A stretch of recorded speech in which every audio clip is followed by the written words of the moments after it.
in medicine and science. We are now so far ahead of Europe, and I have confidence in that. And again, I want to say confidence in the American people. We've been hitting the chin. We're stumbling, staggering a little bit. But, we have this incredible capacity for self-renewal. I'm talking to a lot of Americans at a good, safe distance, 6, 9 feet across the room. And, they're shaking their heads. They're saying, well, we got to deal with it. We'll figure it out. But I think our folks will get it. And, there are some opportunities here, by the way, for families, for those kids home from school. I'm kind of amused and interested in people saying, what do we do with these kids? Well, there's plenty to do with those kids. What would you do? Well, first of all, people should talk to their parents, that is, parents of young children, should talk to their parents, even if the young ones can't see the grandparents. What did you do, in times like this? What did you do when you had to hunker down? You teach them. There's lots of online education available to kids. You play games, you talk, you listen to music. Remember, before there was those gadgets in your hand, there are things to do. You read, you pray, you spend time together, and you go outdoors, which is a good thing to do. Never underestimate the resilience of the American people. Are we worried? Yeah. Should we be worried? Absolutely. Should we take the precautions? Sure.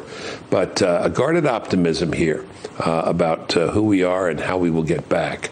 And I'm encouraged. I'm pretty much encouraged daily. This thing had a head start. These things always have a head start.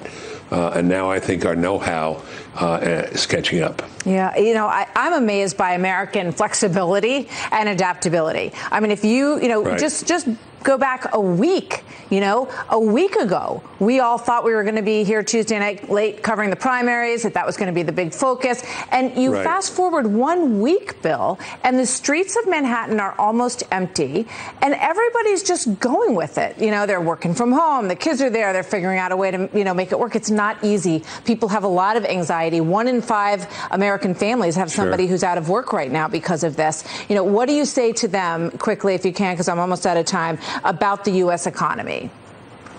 Well, it will be back. I'm a believer that it's going to have this V, that we're down, but we're going to go up. But one other thing about Americans, we're adaptable. People think that we're so nice and so pleasant, and we are. But what they don't see is the strength underneath. And you tell people they got to do things for the sake of the country, for the sake of their children. They'll do it. Americans will do it. Yeah, with the exception of us. And they won't grouse. Some spring break, but I think that situation is wrapping up as well. Bill, thank you very much. It's always good to have you with us. Thanks for being here tonight. Thank you. Bill Bennett. You've adapted very well from politics to this stuff, really. That's what we do. That's what we say to each other around here. This is what we do. Right. Exactly. Bill, thank you. You're a good American. You're a good American. My thanks to Bill Bennett for joining us tonight. So this White